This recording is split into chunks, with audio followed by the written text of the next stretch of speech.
వంశీ విభూషితకరార్ణవనేరదాభాత్ పీతాంబరాదరుణబింబఫలాధరోష్ఠాత్ పూర్ణేन्दुसुन्दरमुखादरविन्दनेत्रात् कृष्णात् परं किमपि तत्त्वमहं न जाने व्याख्यामुद्रिकया लसत्करतलं सद्योगपीठस्थितं वामे जानुतले दधानमपरं हस्तं सुविद्यानिधिं विप्रव्रातवृतं प्रसन्नमनसं पाथोरोहाङ्गद्युतिं पाराशर्यमतीव पुण्यचरितं व्यासं स्मरेत् सिद्धये श्रुतिस्मृतिपुराणानामालयं करुणालयं नमामि भगवत्पादं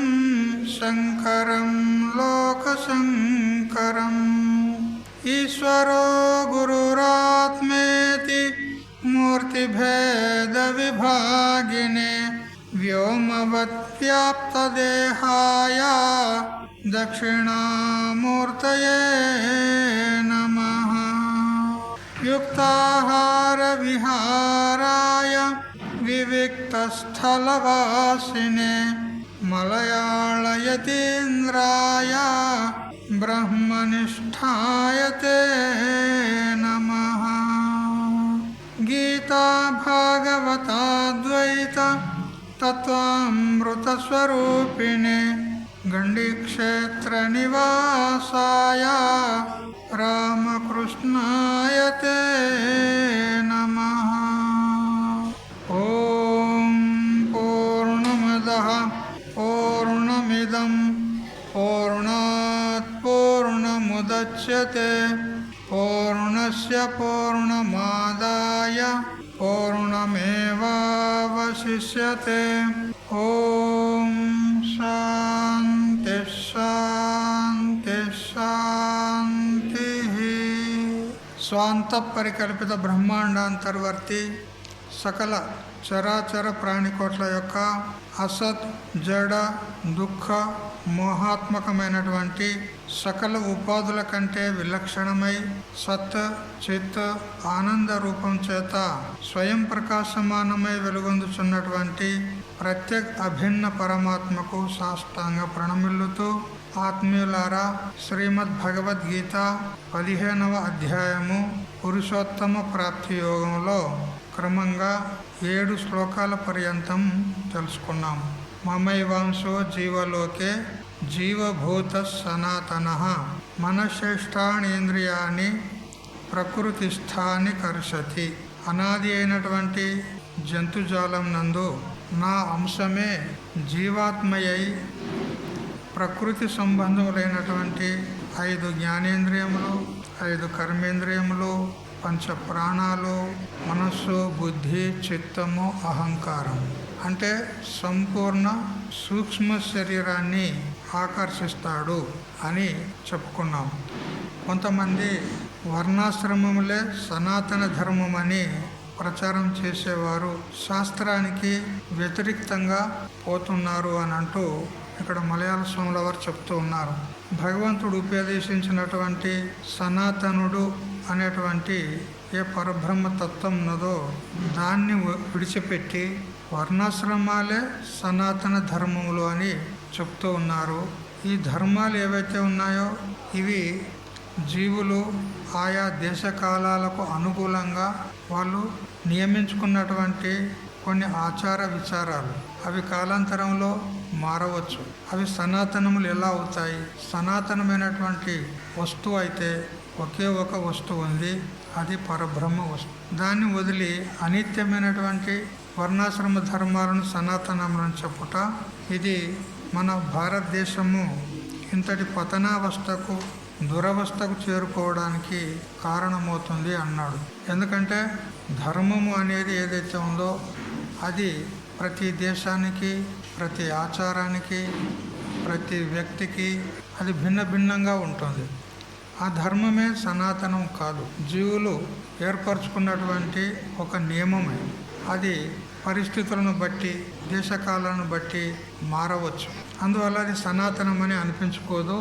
సనాతనమైనటువంటి వస్తువు ఒకటే ఒక వస్తువు, అది పరబ్రహ్మ వస్తువు అని ఈ విధంగా చెప్పి తర్వాతి శ్లోకాన్ని ప్రవృత్తం చేస్తున్నాడు. ఈ జీవాత్మ ఇంద్రియాల సహితంగా మనస్సును ఏ విధంగా ఆకర్షిస్తాడు అని తర్వాతి శ్లోకంలో చెప్పబడుతుంది. శరీరం యదవాప్నోతి యచ్చాపుత్క్రామతీశ్వర గృహీత్వైతాని సంయాతి వాయుర్గంధాని వాసయాత్. ఈ శ్లోకంలో ఈశ్వర అనే శబ్దం ఉంది. ఈశ్వరుడు అంటే మనము పరమాత్మ అని ఇక్కడ ఈ ప్రకరణాన్ని బట్టి అర్థం చేయకూడదు. ఈశ్వరుడు అంటే ఇక్కడ ఇంద్రియాలకు అధిపతి జీవుడు అని మనం తెలుసుకోవాలి. ఇతడు ఏదైనా ఒక శరీరాన్ని పొందినప్పుడు కానీ, అంటే ఇతని కర్మానుగుణంగా అనేక శరీరాలను పొందుతూ ఉంటాడు. ఒక శరీరాన్ని వదిలేసి మరొక శరీరాన్ని పొందుతూ ఉంటాడు.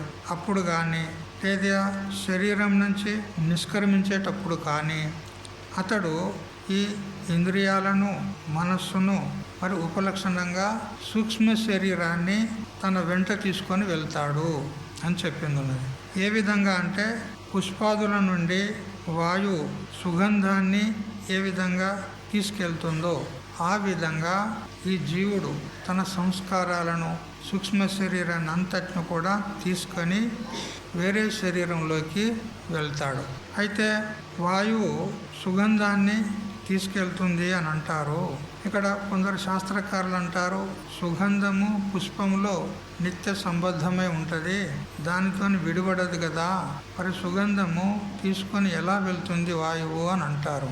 దానికి సమాధానం వారే చెప్తారు. ఇతర శాస్త్రకారులు పుష్పంలో అనేకమైనటువంటి పుప్పొడి రేణువులు ఉంటాయి.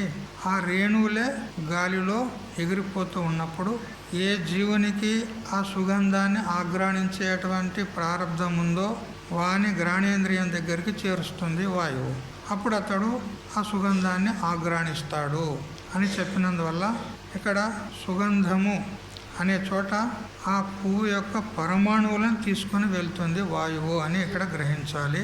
ఏ విధంగా వాయువు సుగంధాన్ని ఒక దేశం నుంచి మరొక దేశానికి తీసుకెళ్తుందో అదేవిధంగా ఈ జీవుడు కూడా ఈ జన్మలో చేసుకున్నటువంటి పుణ్యపాప కర్మలు, మరి తన యొక్క సంస్కారాలు, మరి జ్ఞానేంద్రియాలు, కర్మేంద్రియాలు, అంతఃకరణ చతుష్టయము, మరి ప్రాణము అంటే మొత్తం సూక్ష్మ శరీరాన్ని తీసుకొని వేరే శరీరంలోకి ప్రవేశిస్తాడు.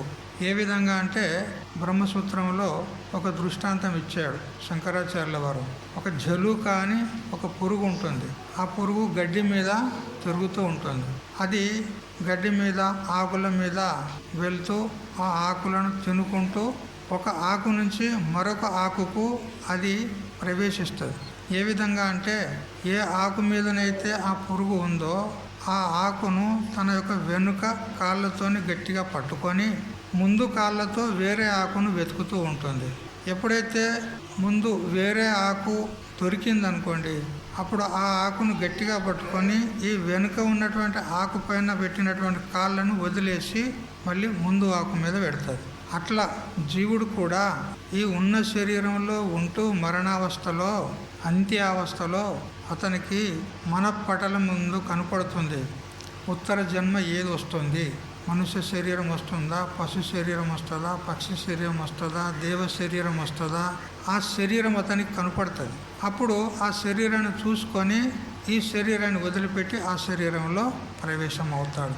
అయితే వేరే శరీరంలో పోయేటప్పుడు తన యొక్క సూక్ష్మ శరీరాన్ని, ఇంద్రియాలను, మనస్సును తీసుకొని ఆ మనసులో ఉన్నటువంటి అనేక సంస్కారాలు ఏవైతే ఉన్నాయో వాటిని కూడా కూడగట్టుకొని వేరే శరీరంలోకి పోతాడు. ఈ విధంగా జీవుడు ఇంద్రియాలను ఆకర్షించుకొని అంటే తన వెంట పెట్టుకొని శరీరాంతరాన్ని పొందుతూ ఉంటాడు అని చెప్పింది ఉన్నది. ఇక్కడ మనశ్శిష్టాని అని చెప్పడంలో మనస్సును ఇంద్రియముగా 6వ ఇంద్రియముగా చెప్పినట్లయింది. పంచ జ్ఞానేంద్రియాలు ఉంటాయి మనకు. చెవి, చర్మము, నేత్రము, మరియు నాలుక, మరియు ముక్కు. ఇవి జ్ఞానేంద్రియాలు అంటారు. అయితే ఇంద్రియాలంటే ఈ చెవి మొదలైనటువంటి కాదు, వీటిలో సూక్ష్మంగా ఇంద్రియం అంటూ ఉంటుంది. ఇవి కేవలం ఆ ఇంద్రియాలు ఉండడానికి స్థానాలు, గోళకాలు మాత్రం. ఆ సూక్ష్మమైనటువంటి ఇంద్రియాలు అవి మనకు కంటికి గోచరించవు, సూక్ష్మాతి సూక్ష్మం ఉంటాయి. వాటిని తీసుకొని మనసుతో సహా ఈ జీవుడు వేరే శరీరాన్ని గ్రహణ చేస్తాడు. అయితే ఇక్కడ మనసును ఒకదాన్నే చెప్పారు. అంతఃకరణము 4 ప్రకారాలుగా చెప్పబడింది కదా అని అంటే, ఒక్కోసారి సంక్షేపంగా చెప్పేటప్పుడు మనస్సు అనే చెప్తారు, విస్తారంగా చెప్పేటప్పుడు మనస్సు, బుద్ధి, చిత్తము, అహంకారము అని ఈ విధంగా చెప్తారు. అయితే ఆ మనస్సు మాత్రము చెప్పినంత మాత్రం చేత సంపూర్ణంగా అంతఃకరణ చతుష్టయాన్ని, పంచ జ్ఞానేంద్రియాలను, పంచ కర్మేంద్రియాలను, మరి పంచ ప్రాణాలను, అంటే సంపూర్ణంగా 17 తత్వాలతో కూడినటువంటి సూక్ష్మ శరీరాన్ని ఈ జీవుడు తీసుకొని వెళ్తాడు. అగరువత్తి మొదలైనటువంటి వాటిలో గల సుగంధ పరమాణువులు మన నేత్రానికి గోచరం కాకపోయినను వాయువులో కలిసి అవి నాసికారంధ్రం దగ్గరికి వస్తాయి. పుష్పంలో ఉన్నటువంటి సుగంధ రేణువులు ఏవైతే ఉన్నాయో అవి మనకు కంటికి కనపడవు, సూక్ష్మంగా ఉంటాయి. అయినా కానీ గాలి వీచినప్పుడు ఆ గాలిలో అవి పయనిస్తూ ఏ జీవునికైతే ఆ సుగంధాన్ని ఆగ్రాణించేటువంటి ప్రారంధం ఉందో ఆ జీవుని యొక్క నాసికారంధ్రాల దగ్గరికి ఆ వాయువు ఆ సుగంధ ద్రవ్యాన్ని తీసుకొస్తుంది, ఆ పుష్పం యొక్క రేణువులను తీసుకొస్తుంది. అప్పుడు ఆ జీవుడు ఆ సుగంధాన్ని ఆగ్రాణిస్తాడు. అదేవిధంగా ఈ మన సూక్ష్మ శరీరాన్ని కూడా ఈ జీవుడు తీసుకొని వేరే వేరే శరీరాల్లోకి వెళ్ళిపోతూ ఉంటాడు. అంత్యకాలమున ఏ సంస్కారము, మనోవాసనలు కలిగి ఉండునో దానికి అనుగుణమైనటువంటి లోకాన్ని పొందుతాడు. తర్వాత కర్మశేషాన్ని అనుభవిస్తాడు. ఆ కర్మశేషాన్ని అనుభవించడానికి జీవుడు మళ్ళీ భూలోకంలో మళ్ళీ జన్మిస్తాడు అని ఈ విధంగా శాస్త్రం చెప్తూ ఉంది. అయితే ఒక శరీరాన్ని వదిలి మరొక శరీరాన్ని పొందేటప్పుడు పూర్వ శరీరంలో గత జన్మల్లో చేసుకున్నటువంటి సంస్కారాలు కూడా అంతఃకరణలో ఉంటాయి.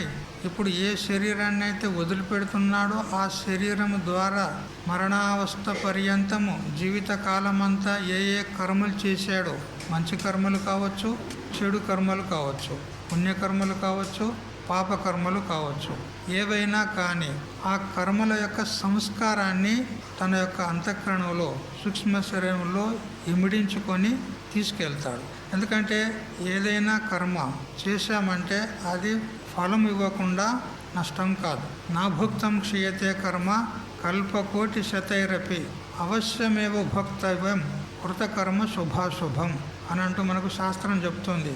మనం చేసినటువంటి కర్మ ఎన్ని కోట్ల జన్మలకైనా కానీ మనల్ని వదిలిపెట్టదు. ఎక్కడున్నా కానీ వచ్చి ఆ కర్మ మనకు సుఖము లేదా దుఃఖాన్ని ఇచ్చిపోతుంది కదా. మన పేరు మీద వ్రాసి వేసినటువంటి లెటర్ ఏదైతే ఉందో పోస్ట్ బాక్స్లో వేస్తారు. లెటర్ రాసి అది ఎవరికి చెందుతుంది? ఎవరి పేరైతే రాశారో వారికే చేరుతుంది అది. అదేవిధంగా ఎవరు ఏ కర్మ చేశారో ఆ కర్మను చేసినటువంటి కర్తకు అతడు ఏ జన్మలో ఉన్నా కానీ, అదే ఏ జన్మలో కర్మ చేశాడు, అతడు జన్మలు ఎత్తుకుంటూ పోతూ ఉన్నాడు. ఈ విధంగా పోగా ఏ జన్మలో ఉన్నా కానీ ఆ కర్మ అతన్ని వెంటాడి అతనికి ఫలాన్ని ఇచ్చి తీరుతుంది. ఇది కర్మ యొక్క రహస్యం. కర్మలు చేస్తే అది వృథా ఎప్పుడు పోవు. అది కూడా ఎవరు చేసిన కర్మ వారే అనుభవించి తీరాలి. కొందరు అంటారు, మా భర్త గారు పుణ్యకర్మలు చేస్తారు, అతడు చేసిన పుణ్యం మాకు వస్తుంది అని ఈ విధంగా మభ్యపెడతారు కొంతమంది. అట్లా ఏమీ రాదు. ఎవరు పుణ్యం చేసుకుంటే అది వారికే దక్కుతుంది. భర్త చేసిన పుణ్యం భార్యకు రాదు, భార్య చేసిన పుణ్యం భర్తకు రాదు. ఎవరి కర్మ వారే అనుభవించి తీరాలి. ఏ విధంగా అంటే అనేకమైన గోవులు ఉన్నాయి, ఆవులు ఉన్నాయి, పెద్ద ఆలమంద ఉంది, వందల కొలది ఆవులు ఉన్నాయి అనుకోండి. ఆ ఆవుల్లో ఒక ఆవు యొక్క లేగ దూడ తప్పిపోయింది. అదొక చోట అయింది, తల్లి ఒక చోట అయింది. అప్పుడు ఆ లేగ దూడ ప్రతి ఆవు దగ్గరికి వెళ్ళి ఇది నా తల్లి అయినా కాదా అని చూసుకుంటుంది. ఒకవేళ ఆ ఆవు కూడా ఈ లేగ దూడను చూసి దాని పిల్ల కాకపోతే, దాని యొక్క దూడ కాకపోతే అది బుస్సుమని దాన్ని తరిమేస్తుంది. ఈ విధంగా వెతుకుతూ వెతుకుతూ వెతుకుతూ వెతుకుతూ చివరికి ఎంతసేపటికైనా కానీ చివరికి తన తల్లిని చేరుకుంటుంది. అదేవిధంగా మనం చేసినటువంటి కర్మ కూడా ఎన్ని జన్మలకైనా కానీ ఏ జన్మలో ఉన్నప్పటికీ కూడా అది మన దగ్గరికి వచ్చి కర్మ దాని యొక్క ఫలాన్ని ఇస్తుంది. పుణ్యకర్మ కనుక ఉంటే సుఖాన్ని ఇస్తుంది, పాపకర్మ ఉంటే దుఃఖాన్ని ఇస్తుంది. ఆ సుఖ దుఃఖాలను ఇచ్చిన తర్వాతనే ఆ కర్మ నష్టమైపోతుంది, అంతవరకు నష్టం కాదు. అందుకని బాగా ఆలోచించి కర్మలు చేయాలి. మనం కర్మలు అంటే ఏమిటి? వైదిక కర్మలే కాదు, వ్యవహారికమైనటువంటి కర్మలు కూడా మంచి కర్మలు చేయాలి. ఎవరిని నిందించకుండా, అబద్ధాలు ఆడకుండా, ఎవరికి అపకారం చేయకుండా దానము, ధర్మము, పుణ్యము, పురుషార్థం చేసుకుంటూ ఉండాలి. ఆ విధంగా చేస్తేనే మనకు సద్గతి ప్రాప్తమవుతుంది. ఒకవేళ పాప పనులు చేశామనుకో మనకు నరకం ప్రాప్తమవుతుంది. ఇది తప్పదు. కాబట్టి జీవుణ్ణి సూక్ష్మ సంస్కారాలు, వాసనలు ఏవైతే ఉన్నాయో అవి మనకు దృష్టిగోచరం కాకుండా అవి సూక్ష్మ శరీరంలో అవి ఉంటూ ఆ జీవుడు ఏ జన్మకు పోతే ఆ జన్మలో అవి వచ్చేస్తాయి. మళ్ళీ వచ్చేసినప్పుడు పూర్వ సంస్కారం యొక్క బలం చేత ఆ జీవుడు పూర్వజన్మల్లో చేసిన మాదిరిగానే ఉత్తర జన్మలో, తర్వాత జన్మలో అదే విధంగా ప్రవృత్తుడవుతాడు, అదే విధంగా కర్మలు చేస్తాడు. ఇది సంస్కారము ఆ విధంగా జీవుణ్ణి తీసుకెళ్తుంది. ఏ విధంగా మనము భూమి లోపల ధాన్యము నాటినామనుకోండి, విత్తనాలు వేసినామనుకోండి, అప్పుడు నవధాన్యాలు భూమిలో వేసాము, 9 ప్రకారాల ధాన్యాలు మొలకెత్తి ఒక ధాన్య విశేషము మరొక ధాన్య విశేషంగా మొలకెత్తదు కదా. వేప విత్తనం నాటితే వేప మొక్కనే వస్తుంది కానీ మామిడి మొక్క రాదు కదా.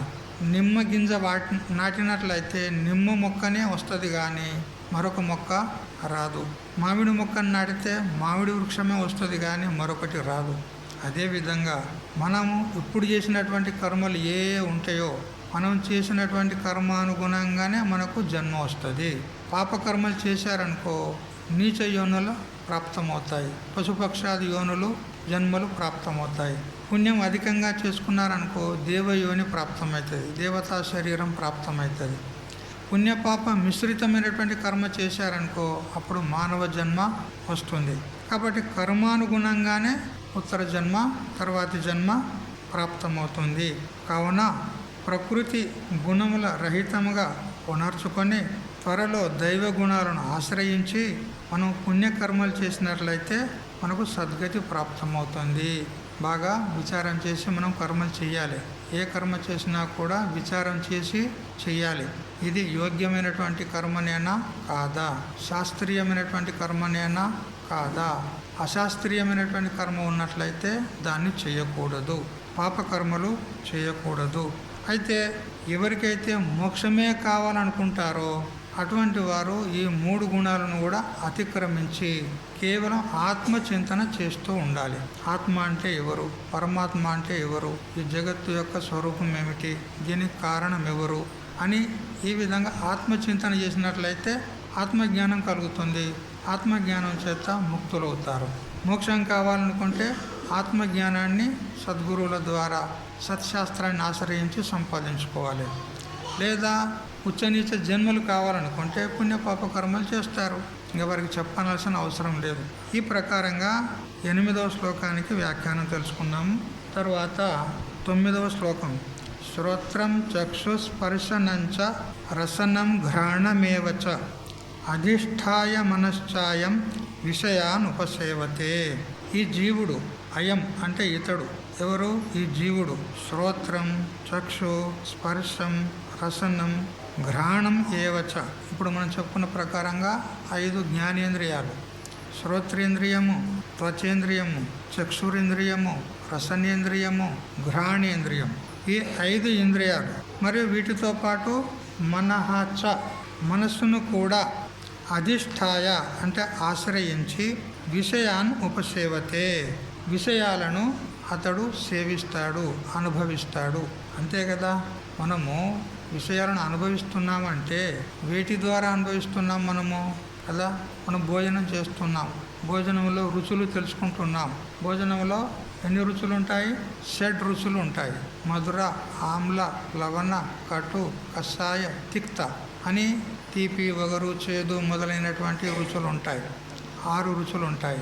వాటిని దేని ద్వారా మనం తెలుసుకుంటున్నాము? నాలుక ద్వారా. దీనికి రసనేంద్రియం అంటారు కదా. ఆ విషయాన్ని అనుభవించినట్లయితే ఆ విషయంలో ఉన్నటువంటి గుణదోషాలు మనకు తెలుస్తూ ఉన్నాయి. అదేవిధంగా చెవి ద్వారా శబ్దం వింటున్నాం, నేత్రం ద్వారా రూపాన్ని చూస్తున్నాం, మరి త్వగేంద్రియం అంటే చర్మం ద్వారా స్పర్శాన్ని గ్రహిస్తున్నాం. ఉష్ణ స్పర్శ, శీత స్పర్శ, కఠిన స్పర్శ, మృదు స్పర్శ ఇవి మనం తెలుసుకుంటూ ఉన్నాం. మరియు గ్రాణేంద్రియం అంటే ముక్కు ద్వారా సుగంధము లేదా దుర్గంధాన్ని తెలుసుకుంటూ ఉన్నాం కదా. ఈ విధంగా పంచ జ్ఞానేంద్రియాల ద్వారా పంచ విషయాలను మనం తెలుసుకుంటూ ఉన్నాం, అనుభవిస్తూ ఉన్నాం. అయితే కేవలం ఇంద్రియాలే కాకుండా ఇంద్రియాలతో మనస్సు సంయోగమైనప్పుడే ఆ విషయం యొక్క అనుభవం మనకు కలుగుతుంది. కఠోపనిషత్తు కూడా చెప్పింది, ఇంద్రియాని హయానాహు విషయాస్తేసు గోచరాన్ ఆత్మేంద్రియ మనోయుక్తం భోక్తేత్యాహుర్ మనీషిణః అని చెప్పింది. ఇంద్రియాలతో కూడినటువంటి మనస్సు భోక్త అనబడుతుంది అన్నాడు. అంటే ప్రతి ఇంద్రియం ద్వారా ఏ ఏ విషయాన్ని మనము తెలుసుకుంటున్నామో, అనుభవిస్తున్నామో ఆ విషయ అనుభవ కాలంలో ఆ ఇంద్రియంతో పాటు మనస్సు కూడా సంయుక్తమైతే, సంబంధపడితే అప్పుడు ఆ విషయం యొక్క అనుభూతి మనకు కలుగుతుంది. అందుకే భగవంతుడు చెప్పాడు, శ్రోత్రం, చక్షు, స్పర్శనం, రసనం, ఘ్రాణం ఈ 5 ఇంద్రియాలు మరియు మనహాచ మనస్సు కూడా, వీటితోనే మనకు విషయ అనుభూతి కలుగుతుంది. శబ్దము, స్పర్శము, రూపము, రసము, గంధము అనేటువంటి 5 విషయాల యొక్క అనుభవం మనకు కలుగుతుంది. తర్వాత ఈ విధంగా జీవుడు విషయాలతో కూడి విషయాలను అభిమానించి వాటి యందు ఆసక్తుడయ్యి పంచ జ్ఞానేంద్రియాలు, పంచ కర్మేంద్రియాలు, మనస్సు వీటన్నిటితో కూడి విషయ అనుభవాన్ని పొందుతూ ఉన్నాడు. ఇలా ఉండగా మరి ఈ శరీరానికి కానీ, ఇంద్రియాలకు కానీ, మనస్సు కానీ వీటికి ఆధారమైనటువంటి వాడు ఎవడు అని తెలుసుకొనగలిగేవారు ఎవరు? విచారం చేయాలి. మన శరీరం ఉంది, చూస్తున్నాం, వింటున్నాం, తింటున్నాం, కంటున్నాం, నడుస్తున్నాం, పోతున్నాం, వస్తూ ఉన్నాం. ఈ సకల వ్యవహారాలన్నీ కూడా ఈ శరీరం ద్వారా జరుగుతూ ఉంది. అయితే ఈ శరీరము ఏది ఉంటే వ్యవహారం చేస్తుంది? దీనికి ఒక శక్తి ఉండాలనా లేదా? కదా, ఇప్పుడు ఫ్యాన్ తిరుగుతుంది అన్నప్పుడు దానికి ఒక శక్తి ఉందా లేదా? ఏముంటే ఫ్యాన్ తిరుగుతుంది? విద్యుత్ శక్తి ఉంటే ఫ్యాన్ తిరుగుతుంది, బల్బు వెలుగుతుంది, ఈ మైకు మాట్లాడుతుంది కదా. ఒక శక్తి అనేది స్వీకరించాలి. అది లేకపోతే జడమైన వస్తువుల్లో ఏ విధమైన వ్యవహారం జరగడానికి అవకాశం లేదు. కేవలం ఫ్యాన్ తిరుగుతుందా? ఒకవేళ మనం స్విచ్ చేయలేదనుకో, కరెంటు సప్లై కాలేదనుకో, కేవలం ఫ్యాన్ తిరుగుతుందా? తిరగదు. కేవలం బల్బు వెలుగుతుందా?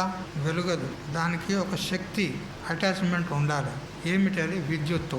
అదేవిధంగా మరి మన కన్ను చూస్తుంది, చెవి వింటుంది, నోరు మాట్లాడుతుంది, చేతులు పనిచేస్తున్నాయి, కాళ్ళు నడుస్తున్నాయి. మరి మనం తిన్న తర్వాత కూడా ఆ భోజనాన్ని పచనం చేస్తూ ఉన్నాడు ఎవడు కదా. కమ్మకమ్మటి ఇష్టం వచ్చినవి తింటూ ఉన్నాం. మరి తినగానే సరిపోయిందా? అవి జీర్ణం కావద్దు. అవి జీర్ణం అయినప్పుడే కదా మనకు ఆరోగ్యం సరిగ్గా ఉంటుంది. ఒకవేళ జీర్ణం కాలేదనుకో అజీర్ణ రోగం వచ్చేస్తుంది కదా. మరి ఎవరు ఈ శరీరంలో ఉండి దీన్ని నడిపించేటువంటి వాడు? ఈ శరీరం అనే యంత్రాన్ని నడిపించేవాడు ఎవడు? అది తెలుసుకోవాలా వద్దా? తెలుసుకోవాలని జిజ్ఞాస ఉందా లేదా మీకు? ఎవడు నడిపించేవాడు? అది చెప్తున్నాడు ఇక్కడ 10వ శ్లోకం ద్వారా. ఉత్క్రామంతం స్థితం వాపి భుంజానం వా గుణాన్వితం విమూఢా నాను పశ్యంతి పశ్యంతి జ్ఞానచక్షుషః అన్నాడు ఇక్కడ. ఉత్క్రామంతం అంటే ఈ శరీరం నుండి బయలుదేరేవాడు, వెళ్ళిపోయేవాడు. స్థితం వాపి ఈ దేహం నందు ఉండేవాడు. భుంజానం వా విషయాలను అనుభవించేటువంటి వాడు. గుణాన్వితం అంటే గుణములతో కూడుకొనినవాడు ఎవడు? ఈ జీవుడు. వీడు ఎటువంటి వాడు?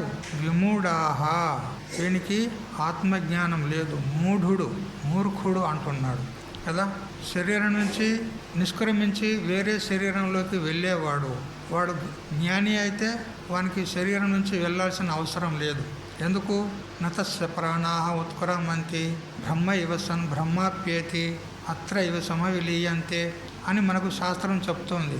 ఎవరికైతే ఆత్మజ్ఞానం కలిగిందో అతడు శరీరాన్ని వదిలి మరొక శరీరాన్ని పొందేటువంటి అవసరం ఏమీ లేదు. అతని ఈ పంచభూతాత్మకమైనటువంటి శరీరము, ఈ ప్రాణాలు ఈ పంచభూతాల్లో కలిసిపోతాయి. చైతన్యమైనటువంటి తాను మాత్రము చేతన రూపుడుగా మిగిలి ఉంటాడు, పరమాత్మ స్వరూపుడుగా ఉంటాడు. బ్రహ్మ ఇవసన్ బ్రహ్మాప్యేతి. అతడు పూర్వం బ్రహ్మరూపుడుగా ఉండే ఇప్పుడు కూడా బ్రహ్మరూపుడుగా ఉండిపోతాడు. అంతే. ఏ విధంగా ఘటంలో ఉన్నటువంటి ఆకాశము, ఘటం పగిలిపోయిన తర్వాత అది ఎక్కడ పోతుంది? ఇప్పుడు పిల్లలు అది రబ్బరు బుగ్గ ఊదుతారు కదా, ఇంత పెద్దగా అవుతుంది.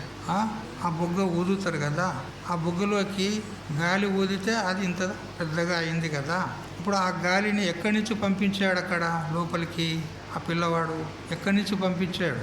బయట ఉన్న గాలిని తాను ఊపిరితిత్తుల్లోకి తీసుకొని అందులోకి పంపించాడు. అంతే కదా. ఇప్పుడు అందులో ఉన్న గాలి ఎక్కడిది? బయట ఉన్న గాలే కదా. ఇప్పుడు ఇంకొక పిల్లవాడు, ఇట్లాంటి కోతి పిల్లవాడు ఒకడు ఉంటాడు. వాడు ఒక పిన్నుతోని ఇట్లా అన్నాడు అనుకో, అప్పుడేమైతే టాప్ అంటారు. ఇప్పుడు ఆ గాలి ఎక్కడ పోయింది? మహావాయువులో కలిసిపోయింది. పూర్వం బయట ఉన్న మహావాయువుగానే ఉండే, ఇప్పుడు మళ్ళీ మహావాయువులో కలిసిపోయింది. అదేవిధంగా జ్ఞాని మహాత్ముడు కూడా శరీరం పడిపోయిన తర్వాత ఏ లోకలోకాంతరాలకో వేరే శరీరాలకో అతడు పోడు. ఇక్కడే అంతటా వ్యాపించి ఉన్నటువంటి పరమాత్మ స్వరూపుడుగానే అవశిష్టమై ఉంటాడు. అందువల్ల ఈ గమనం చేసేటువంటి వాడు ఎవరైతే ఉంటాడో, వేరే శరీరాన్ని ధారణ చేసుకునేవాడు ఎవడైతే ఉంటాడో వాడు అజ్ఞానియే, వానికి జ్ఞానం లేదు.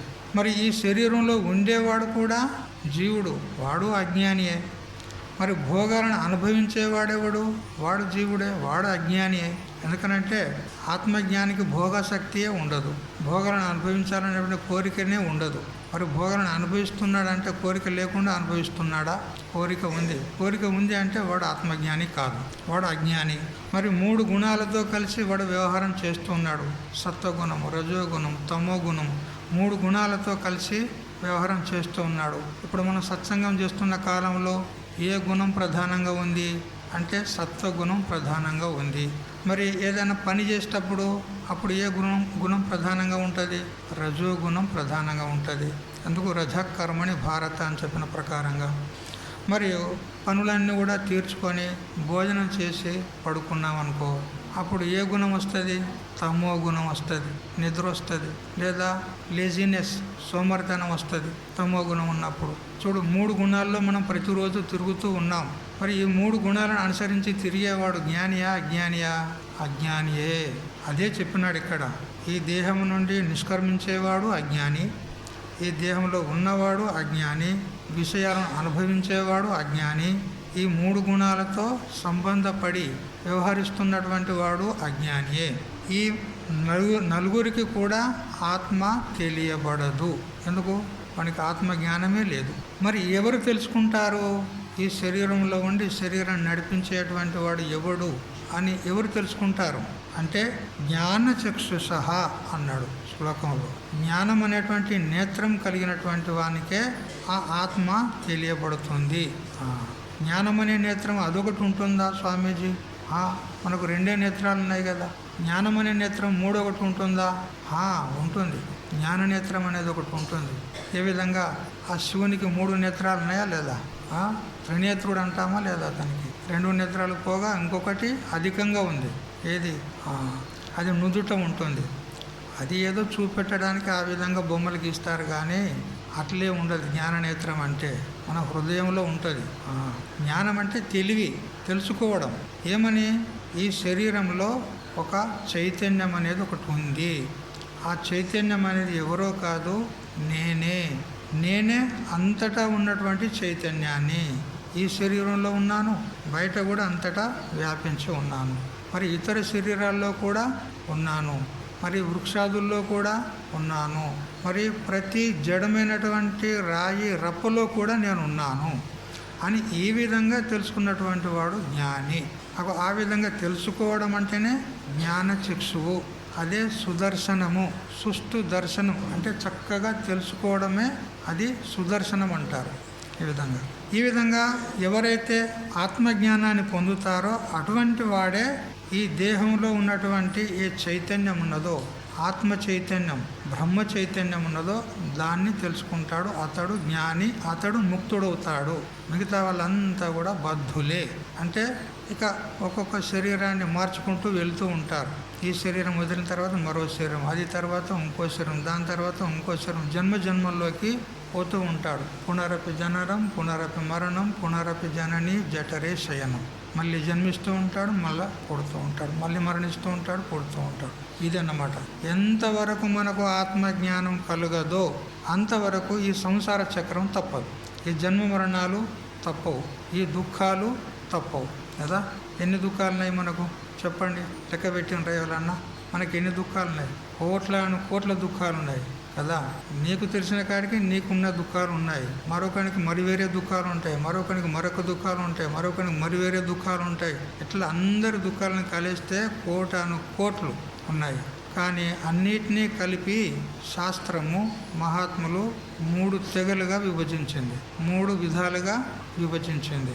అన్నీ కలిసి 3 దుఃఖాల్లోనే వచ్చేస్తాయి. ఏవేవి?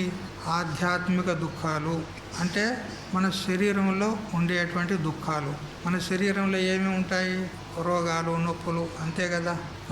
ఇట్లా ఈ స్థూల శరీరంలో ఉండేటువంటి రోగాలు అవి ఆధ్యాత్మిక దుఃఖాలు.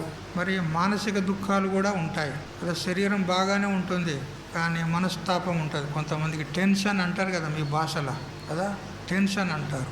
అది మానసిక దుఃఖం కదా. ఈ విధంగా మనసులో, శరీరంలో ఉండేటువంటి దుఃఖాలకు ఆధ్యాత్మిక దుఃఖాలు అంటారు. అదేవిధంగా మనకంటే భిన్నంగా ఉండి మనకు దుఃఖాన్ని ఇచ్చేటువంటి దొంగ, పులి, సింహము, సర్పము, తేలు, కుక్కలు మొదలైనటువంటి వాటి చేత మనకు కలిగే దుఃఖాలు, ఇవి ఆది భౌతిక దుఃఖాలు అంటారు. మనకంటే వేరుగా ఉండి మనకు దుఃఖాన్ని ఇచ్చేటువంటి ఇవి ఆది భౌతిక దుఃఖాలు అంటారు. చివరికి చుట్టం కూడా దుఃఖానికే కారణమవుతాడు కదా. మన చుట్టాలు వస్తారు కదా. చుట్టాలు వస్తే 3 రోజులు ఉంటే ముద్దు చుట్టాం, 3 రోజులు దాటితే మురికి చుట్టాం, అంతే కదా. 3 రోజులు దాటిందనుకో ఇక మనకు టెన్షన్ చాలా అవుతుంది. ఎందుకంటే మనం ఇంట్లో ఏదో ఉన్నదో లేదో గంజి, అంబలి ఏదో తాగి మనం కుటుంబాన్ని నడుపుకుంటాం. ఇప్పుడు చుట్టమన్నప్పుడు వానికి ఏదో విశేషం చేసి పెట్టాలి కదా, అంతే కదా. లేకపోతే ఏదో ఇంత పులుసు అది ఇది వస్తే ఏమంటాడు వాడు? ఏం మర్యాద లేదు వీళ్ళకి, ఏం తెలియదు, నాకేం చూసినారు వీళ్ళు, నాకు ఏం మర్యాద ఇచ్చినారు అంటాడు. వాడు అంటాడేమని భయానికి మనం మంచిగా చేసి పెట్టాలి. మంచి చేసి పెట్టాలంటే ఇంట్లో లేదు, మరి ఏం చేయాలి? అప్పులు చేసి బంధువుకు పెట్టాలి, చుట్టానికి పెట్టాలి. ఇప్పుడు దుఃఖమా సుఖమా చెప్పండి? సరే అప్పులు చేసే పరిస్థితి లేదనుకో, మంచిగానే ఉంది, కానీ చేసి పెట్టాలంటే కూడా దుఃఖమే కదా. అమ్మగారులకు కమ్మకమ్మటి చేసి పెట్టాలి. వానికి లేవగానే బెడ్ కాఫీ, ఆ తర్వాత టీ, ఆ తర్వాత నాస్తా, ఆ తర్వాత భోజనం, ఆ తర్వాత మళ్ళీ 4 గంటలకు మళ్ళీ అల్పాహారం, బిస్కెట్లు, ఛాయ్ వగైరా ఇవ్వాలి. ఆ తర్వాత మళ్ళీ రాత్రికి మళ్ళీ భోజనం కదా. ఇంకా వేరే అలవాట్లు ఉన్నవాడైతే వానికి తెచ్చిపెట్టాలి కదా. ఇది అయ్యగారుల పని, అమ్మగారుల పని కాదు కదా. ఇవన్నీ ఉంటాయి కదా. ఇప్పుడు దుఃఖమా సుఖమా చెప్పండి? దుఃఖమే. అందుకని చుట్టాన్ని కూడా దుఃఖంలోనే గణన చేసినారు. కాబట్టి ఇవన్నీ ఏం దుఃఖాలు అంటే ఆది భౌతిక దుఃఖాలు అంటారు. అంటే ఇతర భూతాల ద్వారా, ఇతర ప్రాణుల ద్వారా కలిగేటువంటి దుఃఖాలకు ఆది భౌతిక దుఃఖాలు అంటారు. ఇక దైవ ప్రకోపం వల్ల కలిగేటువంటి దుఃఖాలకు ఆది దైవిక దుఃఖాలు అంటారు కదా. ఇప్పుడు అతివృష్టి, ఇప్పుడు వర్షాలు బాగా కురుస్తున్నాయి, ఊర్లు కొట్టుకుపోతున్నాయి, ఎంతోమంది వరదల పాలయ్యి చనిపోయే వాళ్ళు కూడా ఉన్నారు కదా. పంటలు నాశనమైపోతున్నాయి, బిల్డింగ్ల సహితం వరదల్లో లేచిపోతున్నాయి కదా. ఇప్పుడు ఈ అతివృష్టి దుఃఖానికి కారణమైందా లేదా? ఒక్కోసారి కొన్ని సంవత్సరాల దగ్గర వర్షాలే పడవు, దానికి ఏమంటారు? అనావృష్టి, కరువు కాటకాలు అంటారు కదా, అది కూడా దుఃఖమే. మరి ఒక్కోసారి భూకంపాలు వస్తాయి. భూకంపాలు వచ్చినప్పుడు ఒక్కోసారి భూమి చీల్చబడి, భూమి పగిలి కొన్ని ఊర్లే అందులో అలా కప్పుకుపోతాయి. మహారాష్ట్రలో ఒకప్పుడు జరిగినటువంటి భూకంపంలో కిల్లారి అనేటువంటి ఒక ఊరుండే, మాకు దగ్గరలో ఉంటుంది, ఉస్మానాబాద్ దగ్గర. కిల్లారి అని ఒక ఊరు. మొత్తం ఊరుకూరే భూమిలో కప్పుకుపోయింది. చూడండి, భూకంపాల వల్ల దుఃఖమా సుఖమా చెప్పండి? దుఃఖం. అదేవిధంగా సునామీ వస్తుంది ఒక్కోసారి, సముద్రం ఉప్పొంగి అకస్మాత్తుగా భూమి మీదకి వచ్చి కొన్ని ఊళ్ళను ముంచెత్తుతుంది. ఈ విధంగా దుఃఖాలు కలుగుతాయి. మరి మొన్ననే కరోనా వచ్చిందా లేదా? మీకు అందరికి ఎరికేనా? కరోనా వచ్చింది. అదేం దుఃఖం? అది దైవిక దుఃఖం, అంటే దైవ ప్రకోపం వల్ల కలిగినటువంటి దుఃఖం. అందరి జీవుల యొక్క పాపకర్మ ఆ రూపంలో వచ్చిందనమాట.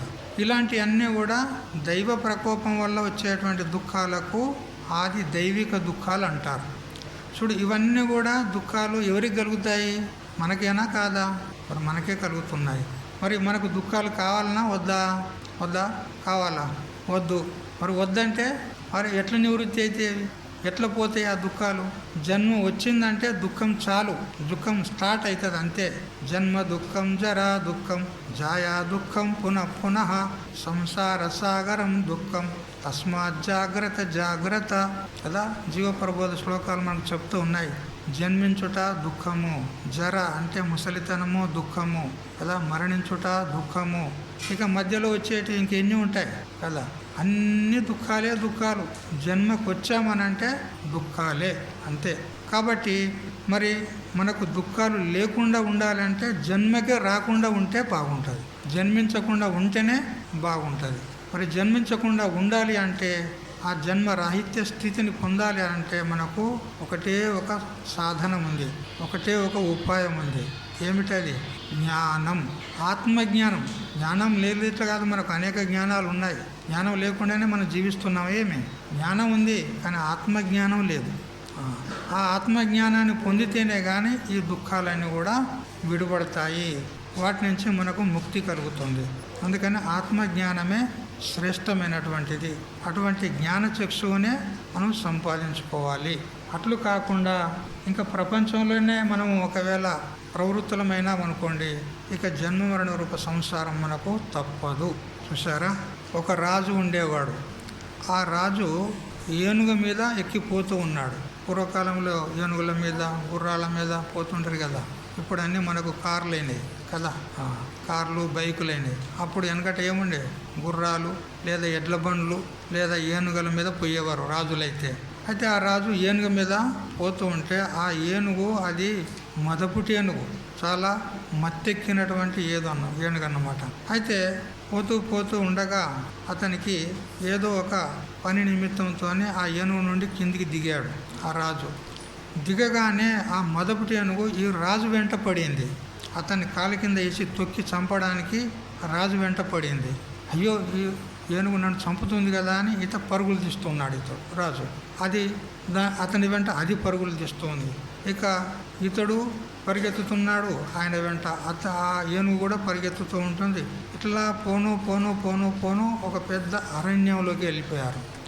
అరణ్యంలో పోగా పోగా ఒక గోతి ఉంది, పెద్ద బావి. అందులో నీళ్లు మాత్రం లేవు కానీ చాలా లోతుగా ఉంది ఆ బావి. అతనికి తెలియదు కదా, కొత్త ప్రదేశం కాబట్టి ఇక్కడ బావి ఉందని తెలియదు. ఆ రాజు పరిగెత్తుతూ పరిగెత్తుతూ పోయి ఆ గోతిలో పడ్డాడు. ఆ ఏనుగు అతని వెంట వచ్చి ఆ గోతి దగ్గరకు వచ్చి నిలబడింది. అతడు గోతిలో పడ్డాడు. అతడు ఎప్పుడు బయటకు వస్తాడా చంపుదానని ఆ ఏనుగు చూస్తూ ఆ బయట నిలబడింది. ఇక అతడు పడుతూ ఉండగా పూర్తిగా అడుగు కిందికి పోయి పడలే. ఆ పక్కకే ఒక రావి చెట్టు ఉంది, అట్లాంటి పెద్ద రావి చెట్టు. ఆ రావి చెట్టు వేర్లు ఆ బావిలోకి దూసుకుపోయాయి. భూమి లోపల నుంచి బావిలోకి దూసుకుపోయాయి వేర్లు. అయితే ఆ వేర్లు బావిలో పోయినాయి. ఆ వేర్లకు కూడా చిగుళ్ళు వచ్చాయి. చిగుళ్ళు వచ్చి బావిలో కూడా ఆ రాగి చెట్టు అంత పెద్దగా అయిందన్నమాట. ఇతడు పడుతూ ఆ వేర్లలో పడ్డాడు. ఆ రాగి చెట్టు యొక్క వేర్లలో పడ్డాడు. పడితే అతని 2 కాళ్ళు ఆ వేర్లకు తగిలినాయి. ఏ విధంగా? ఇప్పుడు ఒక మనం ఇట్లా వేస్తాం కదా, ఏమంటారు దానికి? గొల్లెమంటారా, కొండి అంటారా, ఏమంటారు? అట్లా వచ్చి తగులుకున్నాయి 2 కాళ్ళు, ఆ వేర్లలో చిక్కుకున్నాయి. అతడు వేలాడబడ్డాడు. కిందికి తల అయింది, కాళ్ళు మీదికైనా వేలాడబడ్డాడు. ఇక అయితే వేలాడబడిన తర్వాత కిందికి చూశాడు. అమ్మో, ఆ కింద ఏమున్నాయి? అడుక్కు పెద్ద నాగసర్పం, కాలసర్పం ఉంది. మరి అనేకమైన వెంట్రికాయలు ఉంటాయి కదా, కొన్ని ఇట్లా కొండ్లు పెట్టుకొని ఉంటాయి. వాటి ఏమంటారు మీ ఇక్కడ మాకు భాష తెలియదు. ఆ వెంట్రికాయలు ఇట్లా కొండ్లు ఉంటాయి దానికి. రెండు చేతులు బట్టి ఇట్లా పట్టిందంటే మనకు గాయమే పడుతుంది, అట్లా పడుతుంది గట్టిగా. అవి ఉన్నాయి. మరి కప్పలు ఉన్నాయి, పాములు ఉన్నాయి, ఇంకా అనేకమైనటువంటి చీడ పురుగులు ఉన్నాయి. అవన్నీ చూసేసరికి వానికి భయం వేసింది. అమ్మ, ఇప్పుడు నేను కింద పడిందే నయమైంది, కింద పడితేనంటే ఆ సర్పం కాటేస్తేనే చచ్చిపోయేవాడిని అనుకున్నాడు. కిందికి చూస్తే ఆ పరిస్థితి ఉంది, పైన చూస్తే ఏనుగుంది కదా. ఇక ఆ చెట్టు వేళ్ళ యొక్క మొదలు వైపు అక్కడ చూశాడు. అటు చూస్తే 2 ఎలుకలు ఆ వేర్లను కత్తిరిస్తూ ఉన్నాయి. 2 ఎలుకలు, ఒకటి తెల్ల ఎలుక, ఒకటి నల్ల ఎలుక, ఆ వేర్లను కత్తిరిస్తూ ఉన్నాయి. చూసారా? ఇప్పుడు ఆయన పరిస్థితి ఎట్లా ఉందో చూడండి. మహాభయానక పరిస్థితి ఉందా లేదా? పైకి పోనికి రాదు. ఒకవేళ ప్రయత్నం చేసి పోయినా కానీ ఆ ఏనుగు చంపుతుంది. కింద పడితేమా పాము కాటేసి చంపుతుంది. చూసారా? ఇక్కడనే ఉంటినా అంటే ఈ వేర్లను కట్ చేస్తున్నాయి. ఇవి ఎప్పుడు కట్ చేసేది తెలియదు, ఎప్పుడు కింద పడేది తెలియదు. ఇక అతడు పడడంతో ఆ వేర్లు కదిలినాయి కాబట్టి ఆ వేర్లకే మూల్చినటువంటి ఆ రాగి చెట్టు కొమ్మలు ఏవైతే ఉన్నాయో ఆ కొమ్మలకు తేనె తెట్టె పెట్టింది ఉన్నది. తేనె తెట్టె కదా, పెద్ద తేనె ఈగలు ఉంటాయి కదా, ఆ తేనె తెట్టె పెట్టినాయి. అది కదిలింది, ఆ తేనె తెట్టె కదిలింది. కదిలేసరికి ఆ ఈగలు ఒక్కసారి బుయ్యి అని లేచి వాడిని ఒకవైపు కుడుతూ ఉన్నాయి కదా, ఒకవైపు కుడుతూ ఉన్నాయి. ఆ కదలడంలో ఆ తేనె తెట్టె కదిలింది కాబట్టి అందులో నుంచి తేనె ఒక్కొక్క చుక్క కారుతుంది కిందికి. అది కారి ఎక్కడ పడింది? చక్కగా వాని నోట్లో పడుతుంది. అది ఆ తేనె చుక్క 5 నిమిషాలకు ఒకసారి ఒక్క చుక్క పడుతూ ఉంది, చక్కగా వాని నోట్లో పడుతుంది. అయితే చూడు వాడు పరిస్థితి. ఆ నోట్లో పడినటువంటి తేనెను చప్పరించుకుంటూ వాడు ఏ దుఃఖంలో ఉన్నాడో అది మర్చిపోయాడు. వాడు ఎంత భయానకమైన పరిస్థితిలో ఉన్నాడు అది మర్చిపోయాడు. ఒకవైపు ఈగలు కుడుతూ ఉన్నాయి, ఒకవైపు ఆ ఎలుకలు కట్ చేస్తున్నాయి వేర్లను, పైన ఏనుగుంది, కింద సర్పం ఉంది. ఇంత భయానక పరిస్థితుల్లో ఉండి ఎప్పుడో ఒకసారి పడేటువంటి తేనె చుక్క కోసం వాడు ఎదురు చూస్తూ ఆ తేనె చుక్క నోట్లో పడగానే దాన్ని సపరిస్తూ ఆనందిస్తున్నాడు. ఇదంతా ఎవల కథ? ఎవల కథ ఇది? మన కథనే, ఎవరి కథో కాదు ఇది. చూసారా? దినము రాత్రి, పగలు రాత్రి, పగలు తెల్ల ఎలుక, రాత్రి నల్ల ఎలుక కదా. క్రమేణా మన ఆయుష్ను కట్ చేస్తున్నాయా లేదా? ఒక్కొక్క క్షణము, ఒక్కొక్క నిమిషము, ఒక్కొక్క గంట, ఒక్కొక్క దినము పోతుందా లేదా కాలగర్భంలో? కట్ అవుతుందా లేదా? మన ఆయుష్ కట్ చేస్తుంది. అది ఎప్పుడైపోతుందో తెలియదు. ఇక కింద కాలసర్పం, కాలుడు ఉన్నాడు అక్కడ, యముడు తయారుగా ఉన్నాడు. నువ్వు ఎప్పుడు వస్తావా, నేను పట్టుకుంటాను. చూసారా? ఇక పైన ఏనుగు మన కర్మ, అది చూసుకుంటూ ఎదురు చూస్తూ ఉంది. నువ్వు పైకి రా, నేను పట్టుకొని పీడిస్తాను కర్మ చూస్తుంది. ఇక ఈ తేనెటీగలు వీళ్ళు ఎవరు చెప్పాలన్నా? మన బంధువులు, మన మిత్రులు వీళ్ళన్నమాట. వీళ్ళు మనల్ని పీడిస్తారు. మన కొడుకులే బిడ్డలే, వీళ్ళే తేనెటీగలు. ఒకవైపు పుడుతూనే ఉన్నాయి. అవునారా? అంతే కదా. ఎప్పటికీ నాకు ఫీజు కావాలి, ఫీజుకు పైసలు లే, నాకు పుస్తకాలు కావాలి, పుస్తకాలకు పైసలు లే, నాకు డ్రెస్సు లేదు, నాకు డ్రెస్సుకు పైసలు ఇయ్యి. పుడుతున్నారా లేదా తల్లిదండ్రులను? వీళ్ళే అన్నమాట తేనెటీగలు. మరి బంధువులు, మన దగ్గర డబ్బు ఎక్కువ ఉందనుకో, బంధువులు వస్తారు, నాకు 10,000 ఇయ్యి, నాకు ఒక 50,000 ఇయ్యి, నేను మళ్ళీ తిరిగిస్తాను అని పీడిస్తూ ఉంటారు. తీసుకుపోతారు, మళ్ళీ తెచ్చియ్యరు సమయానికి. మనకు అక్కర పడ్డప్పుడు మళ్ళీ తెచ్చియ్యరు వాళ్ళు. చూడు, ఇవ్వకపోతే ఒక బాధ, ఇస్తే ఒక బాధ. చూసారా? వీళ్ళే అనమాట బంధువులు, చుట్టాలు, పక్కాలు, మన పిల్లలు, వీళ్ళే అంతా మన తేనెటీగలు పట్టి పీడిస్తూ ఉన్నారు, పుడుతూ ఉన్నారు కదా. ఇన్ని ఆపత్తుల్లో ఉండి కూడా మనం ఈ దుఃఖాలను లెక్క పెట్టడంలే. దుఃఖం అనిపిస్తుందా ఈ సంసారం కదా? దుఃఖం అనిపిస్తుందా ఎవరికన్నా? దుఃఖం అనిపిస్తే ఇట్లా ఉండరు మీరు కదా. ఏ మహాత్ముల దగ్గరకో చేరిపోతారు దుఃఖం అనిపిస్తే. దుఃఖం అనిపిస్తలేదు కాబట్టి అలానే పడి ఉంటున్నారు ఆ బాయిలా. ఏది ఆ కూపం, వాడు పడ్డాడు కదా. ఇది మన కూపం ఏది? సంసారమైన కూపం. సంసారణ బావిలో పడి ఇన్ని దుఃఖాలను అనుభవిస్తూ ఉండి కూడా మనకు అవి దుఃఖాలు అనిపించడం లేదే. అవి దుఃఖాలని మనకు తెలిస్తే అక్కడ ఉంటామా కదా. ఇంట్లో పాము ఉన్నది అని తెలిసిందనుకో ఇంట్లో ఉంటారా మీరు? వచ్చి బయట ఉంటారు కదా. బయట ఉండి ఆ పాములో పట్టేవాడిని పిలిపించి ఆ పామును పట్టి బయట వేసే దగ్గర అడుగు లోపల పెట్టరు. అమ్మో నేను పోను, పాము ఉన్నది. ఎందుకు? దుఃఖం కదా. దుఃఖం అని తెలిసిన తర్వాత వాడు ఇంట్లో ఉంటాడా? పాము ఉన్నదని ఉండడు, వాడు బయటకు వచ్చేస్తాడు. అట్లా సంసారంలో ఉన్నటువంటి వాళ్ళకు ఈ దుఃఖాలను తెలిస్తే వాడు ఆ సంసారంలో ఉండడు వాడు కదా. మాలాగా బయటకు వస్తారు. అంత ధైర్యం ఎవరికి లేదులే. ఉందా? లేదు. సరే మరి ఏం చేస్తాం? అనుభవించరే, మరి ఏం చేస్తాం? ఇక మీ కర్మ మీరు కదా. ఈ విధంగా విషయాల్లో పడి ఈ సుఖం వీనికి ఎక్కడి నుంచి దొరుకుతుంది? ఆ ఒక్కొక్క తేనె చుక్కలాగా వాడు అనుభవిస్తున్నాడు కదా.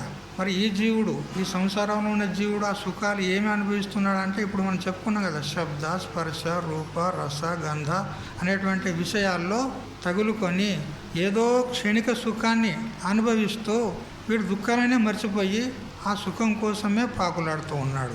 ఎప్పుడో కలిగేటువంటి క్షణిక సుఖం కోసము వీడు మహత్తరమైనటువంటి దుఃఖాలను తెచ్చిపెట్టుకుంటూ ఉన్నాడు. కాబట్టి ఇటువంటి మహత్తరమైనటువంటి దుఃఖం నుంచి మనం వివేకం చేసి విచారం చేసి ఈ సంసారం దుఃఖభూయిష్టం ఉన్నది అని తెలుసుకొని ఆ దుఃఖాల నుంచి బయటపడాలి. దానికోసమే మన శరీరం వచ్చింది. సంసారం చేయడానికి రాలే. సంసారం చేయడానికి వేరే శరీరాలు ఉన్నాయి కదా, ఇంకా వేరే పశుపక్షాది శరీరాలు ఉన్నాయి, ఇంకెన్నో ఉన్నాయి. అవి కూడా మనలాగానే తింటున్నాయి, పంటున్నాయి, కంటున్నాయి, అన్ని పనులు చేస్తున్నాయి. మనకంటే తక్కువ ఏం లేవు. అవి ఉన్నాయా?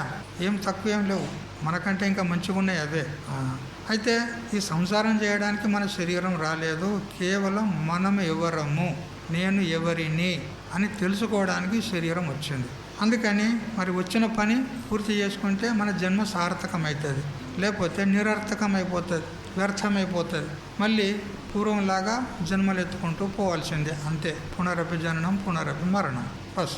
కాబట్టి ఎవరికి తెలుస్తుంది ఈ శరీరంలో ఒక చైతన్యం అనేది ఒకటి ఉంది, ఒక శక్తి అనేది ఉంది, అది ఏమిటి, అది ఎవరు అని తెలుసుకునేటువంటి వాడు ఎవడు అంటే జ్ఞానచక్షు సహా, జ్ఞానచక్షు కలిగిన వాడు, జ్ఞాననేత్రం కలిగినటువంటి వాడే తెలుసుకుంటాడు అని చెప్పినాడు.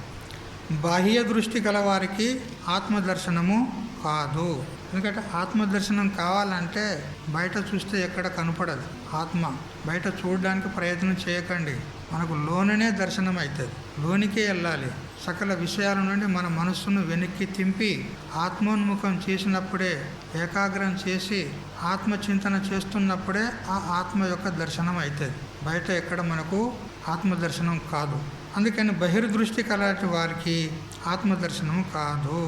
అంతర్దృష్టి గలవాడైతే అతడు చూస్తాడు, తన స్వరూపాన్ని చూస్తాడు. మన అంతఃకరణము అంటే మన మనస్సు ఎంతవరకు బహిర్ముఖం ఉంటుందో అంతవరకు మన యొక్క స్వరూప సాక్షాత్కారం కాదు. మీరందరూ కూడా ప్రతిరోజు కూడా అద్దం ఎదురుగా పెట్టుకొని బొట్టు పెట్టుకుంటారు, కాటిక పెట్టుకుంటారు, పౌడర్ వేసుకుంటారు. ఇది మామూలే కదా. ఇప్పుడు ఆ అద్దాన్ని మీ వైపుకు తిప్పుకోకుండా అటువైపుకు తింపారనుకో, మీ ముఖం కనపడుతుందా? ఏం కనపడుతుంది? అందులో ఎదురుగా ఉన్న వస్తువులే కనపడతాయి, బయట ఉన్న వస్తువులే కనపడతాయి. అది మీ వైపుకు తింపుకుంటే మీ ముఖం కనపడుతుంది కదా. ఇది సాధారణమైన దృష్టాంతం, అందరికీ తెలుసు ఇది. అదేవిధంగా మన మనసును కూడా బయటకు పంపించామా ఆత్మ సాక్షాత్కారం కాదు, నీ స్వరూప సాక్షాత్కారం కాదు. బయట బాహ్య విషయాల్లో, బాహ్య ప్రపంచంలో మనం పంపించామనుకో, శబ్ద, స్పర్శ, రూపరసగంధాది విషయాలను అనుభవించడానికి బయటకు పోయామనుకో, మన ఆత్మ సాక్షాత్కారం కాదు. దాన్ని వెనక్కి తింపాలి, ఇటు తింపాలి, ఆత్మవైపుకి తింపాలి. ఆత్మచింతన చేస్తే మన ఆత్మదర్శనం అవుతుంది, మన స్వరూప సాక్షాత్కారం అవుతుంది. కాబట్టి మరి మనకు దుఃఖం వద్దు అనుకుంటే, మోక్షం కావాలి అని అనుకుంటే మరి ఏం చేయాలి? ఇప్పుడు మీరు చెప్పండి, ఏం చేయాలి? ఆత్మ విచారణ చేయాలి, ఆత్మచింతన చేయాలి. అయితే ఇంట్లో కూర్చుంటే కాదు. అది ఇంట్లో మనం కూర్చున్నామనుకో మనకు ఆత్మజ్ఞానం ఎట్లా కలుగుతుంది? స్వతంత్రంగా మనకు తెలియబడదు. మరి దాన్ని కేవలం గురువుల ద్వారానే తెలుసుకోవాలి కదా. మనము గురువులను ఆశ్రయిస్తేనే కానీ ఆ ఆత్మజ్ఞానాన్ని పొందేటువంటి ఉపాయం వాళ్ళు చెప్తారు. వాళ్ళు దర్శించారు కాబట్టి వాళ్ళు దర్శించినటువంటి మార్గంలో మనల్ని కూడా తీసుకెళ్ళి ఆత్మదర్శనం చేయిస్తారు, ఆత్మజ్ఞానాన్ని కలుగజేస్తారు. అందుకని గురువుల యొక్క ఆవశ్యకత తప్పనిసరి అయినది. తప్పకుండా ప్రతివాడు గురువును చేసుకోవాలి, ప్రతివాడు ఉపదేశాన్ని తీసుకోవాలి. ఉపదేశం అంటే కేవలం మంత్రోపదేశము తీసుకుంటే అది కేవలం అంతఃకరణ శుద్ధికి తోడ్పడుతుంది. కానీ ఆత్మజ్ఞానం కలగాలంటే తత్వమస్యాది మహావాక్యాలను ఉపదేశం చేస్తాడు. అవి విని బాగా మననం చేసి విచారం చేసి తెలుసుకోవాల్సి ఉంటుంది. కాబట్టి మనకు గురువుల యొక్క అపేక్ష తప్పకుండా ఉంది. ఆచార్యవాన్ పురుషో వేద అని మనకు వేదం చెప్తూ ఉంది. ఎవరికైతే గురువు కలడో అతనికే ఆ శాస్త్రము తరింపజేస్తుంది. ఎవరికైతే గురువు లేడో వారికి ఈ జన్మమరణ రూప సంసారం నుంచి ముక్తి లభించదు. అందుకని ఆచార్యున్నే మనం ఆశ్రయించాలి, గురువునే ఆశ్రయించాలి. గురువు లేకుండా మనకు ఆత్మజ్ఞానం కలగడానికి అవకాశం లేదు కదా. ఇప్పుడు మీరంతా గురు భక్తులే కదా, దేవానంద స్వామి భక్తులే కదా మీరంతా. మరి ఇప్పుడు ఆ గురువును మీరు ఆశ్రయించారు. అప్పటి కాలంలో ఉన్నవాళ్ళు కొంతమంది ఉన్నారు, కొంతమంది ఇప్పటి కాలం వాళ్ళు ఉన్నారు. మొత్తం మీద గురుభక్తి కలిగితేనే కదా ఇంత దూరం వచ్చారు మీరు కదా. కొందరు ఉపదేశం తీసుకున్న వాళ్ళు ఉండవచ్చు, కొందరు తీసుకునే వాళ్ళు కూడా ఉండవచ్చు కదా. తీసుకునే వాళ్ళు ఉంటే తీసుకోండి. అయితే మీరు ఇస్తారా స్వామి అని అడగకుండా నాకు, నేను ఉపదేశం ఇవ్వను. ఉన్నారు ఒక స్వామి అక్కడ ఉన్నాడు, వారి ద్వారా ఉపదేశం తీసుకోండి. ఉపదేశం తీసుకోకుండా గురు అనుగ్రహం కలగదు, జ్ఞానం కలగదు. అందుకని ఉపదేశం తీసుకోండి, మంత్రజపం చేస్తూ ఉండండి. చేయగా మన అంతఃకరణ శుద్ధిపడినప్పుడు ఆ ఆత్మజ్ఞానాన్ని పొందేటువంటి యోగ్యత తర్వాత కాలంలో ప్రాప్తమవుతుంది. అదే ఇప్పుడు మాత్రం మన అంతఃకరణ శుద్ధిపడాలి అంటే గురుపదేశం తీసుకోండి. ఈ విధంగా గురువులను ఆశ్రయించి ఎవరైతే ఆత్మజ్ఞానాన్ని పొందుతారో అటువంటి వారికే ఆత్మదర్శనం అవుతుంది అని చెప్పినాడు. విషయ వాసన క్షేమ కలుగునప్పుడు మనస్సు అంతర్ముఖముగా తిరుగును. అయితే మనకు ఆత్మజ్ఞానం కలగాలి అంటే మరొకటి ఉంది. ఏమిటంటే మన మనస్సు శుద్ధంగా ఉండాలి. ఏ విధంగా అద్దం శుద్ధంగా ఉంటేనే మన ముఖం కనపడుతుంది. మలినంగా ఉందనుకో, దుమ్ము ధూళి దూసరా పట్టిందనుకో అద్దానికి, మన ముఖం కనిపిస్తుందా? కనపడదు. అదంతా శుభ్రం చేయాలి. అదేవిధంగా మన అంతఃకరణం కూడా ఒక అద్దం లాంటిది, మన మనసు కూడా ఒక అద్దం లాంటిది. మన మనసును కూడా నిర్మలంగా ఉంచుకోవాలి, శుద్ధంగా ఉంచుకోవాలి. మరి శుద్ధంగా ఉండాలి అని అంటే మనము ఈశ్వర నామోచ్చారణ చేస్తూ ఉండాలి కదా. మీకు ఉపదేశం తీసుకోమని చెప్పాను. ఉపదేశం తీసుకుంటే ఏం చేస్తాడు గురుదేవుడు? భగవంతుని యొక్క నామమే ఇస్తాడు మీకు, అంతే కదా. ఆ భగవంతుని నామ మీరు ఉచ్చారణ చేస్తూ ఉన్నట్లయితే, నామస్మరణ చేస్తూ ఉన్నట్లయితే క్రమేణా మీ అంతఃకరణం శుద్ధిపడుతూ ఉంటుంది అన్నమాట. ఎట్లా మీరు ఎంత అధికంగా మీరు జపం చేస్తూ ఉంటే అంత తొందరగా అంతఃకరణం శుద్ధిపడుతుంది. శుద్ధిపడినప్పుడే ఆత్మసాక్షాత్కారం అయ్యేందుకు అవకాశం ఉంది. కాబట్టి మరి అంతఃకరణం శుద్ధంగా ఉంటేనే కానీ ఆత్మ యొక్క యాతాత్మ దర్శనము అవుతుంది అని చెప్పినాడు. తర్వాత 11వ శ్లోకం. యతంతో యోగినశ్చైనం పశ్యంత్యాత్మన్యవస్థితం యతంతోప్యకృతాత్మానో నైనం పశ్యంత్య చేతసః. యతంతః అంటే ప్రయత్నించుచున్నటువంటి, దేనికోసము?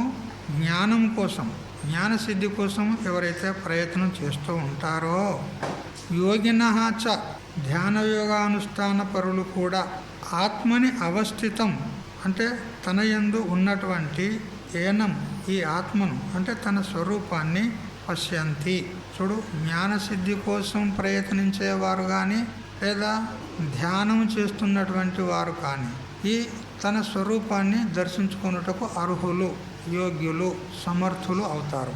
అకృతాత్మానః ఎవరికైతే అంతఃకరణము శుద్ధిపడలేదో, అంతఃకరణం మలినంగా ఉందో, అశుద్ధాంతఃకరణం కలిగిన వారు ఉన్నారో, అచేతసః అంటే అంతఃకరణ శుద్ధి లేని వారు, యతంతః అపి వాళ్ళు ఆత్మజ్ఞానాన్ని పొంది నేను ముక్తుని కావాలని ప్రయత్నం చేస్తున్నప్పటికీ కూడా వాని అంతఃకరణం శుద్ధి లేకపోతే, మనసు శుద్ధి లేకపోతే వాడు ఎంత ప్రయత్నించినా ఆత్మజ్ఞానం కలగదు, ఆత్మదర్శనం కాదు. అందుకని మొట్టమొదటి అంతఃకరణం శుద్ధి కలగజేసుకోవాలి. అది మొదటి స్టెప్ అన్నమాట.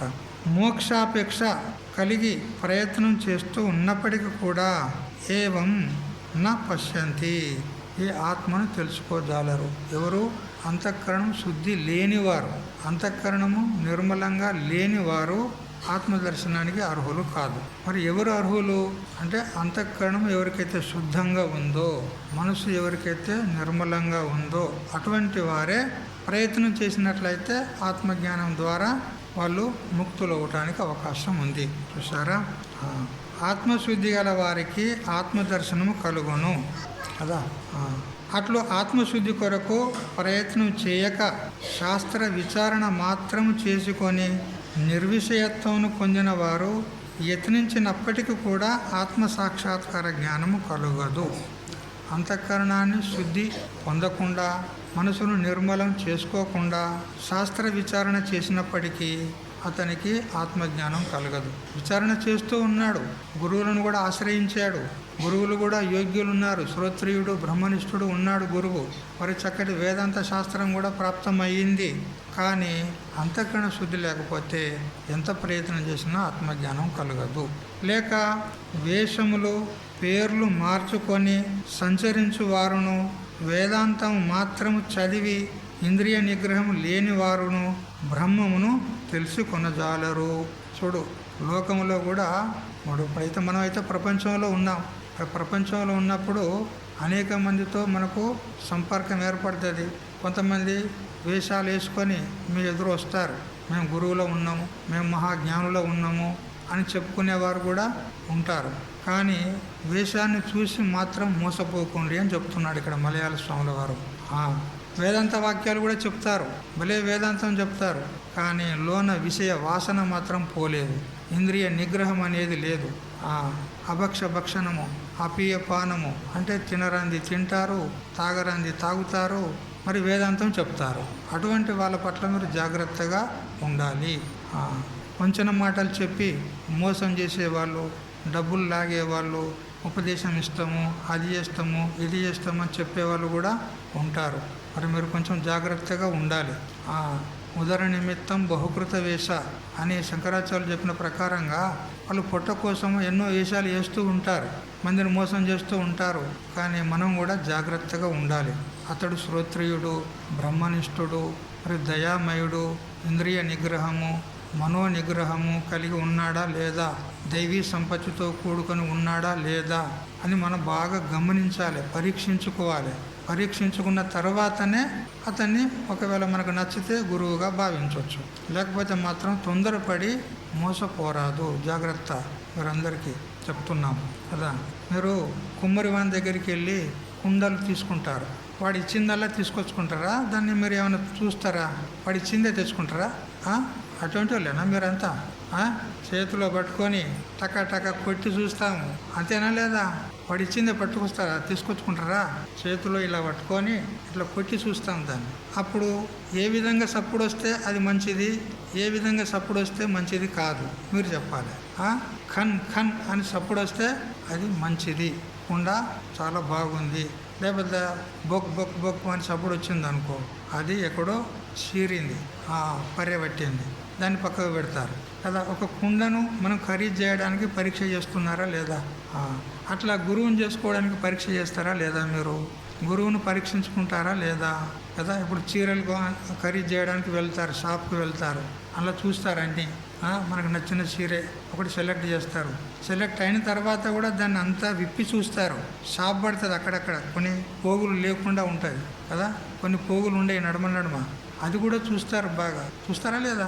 అట్లే తెచ్చుకుంటారు. ఏమి కొన్ని పోగులు ఉండవు మధ్య మధ్యన, ఆ నేత నేసేటప్పుడు తెగిపోతాయి, అక్కడ షాప్ పడ్డది అంటారు అక్కడ కదా. అటువంటి వాటిని చూసి అవి లేకుండా ఉన్నాయి చూసి ఖరీదు చేస్తారు. ప్రతి వస్తువును కూడా మీరు పరీక్షించి తీసుకుంటారు. కూరగాయల మార్కెట్కి వెళ్తారు, వాడు ఏది జోకిస్తే అది తెచ్చుకుంటారా? వేరుకుంటారా? మీరు మంచి మంచి వంకాయలు, బెండకాయలు మంచి మంచి చూసి అన్నీ వేరుకొని వేరే బుట్టలు వేసుకొని ఇవి నాకు తూచి ఇవ్వండి అని ఇస్తాం. అంటే పరీక్షించుకుంటున్నారా లేదా? మీరు మంచి చెడ్డ పరీక్షించుకుంటున్నారా లేదా? అట్లే గురువును కూడా పరీక్షించుకోవాలి. ఏ విధంగా అంటే కుండను ఏ విధంగా కొట్టినామో అట్లా గురువును కూడా కొట్టి చూడాలి కదా. గురువును కూడా 2 పెట్లు పెట్టి చూడాలి. కొట్టినా కానీ ఏమనకపోతే ఈయన గురువు అంతేనా కదా.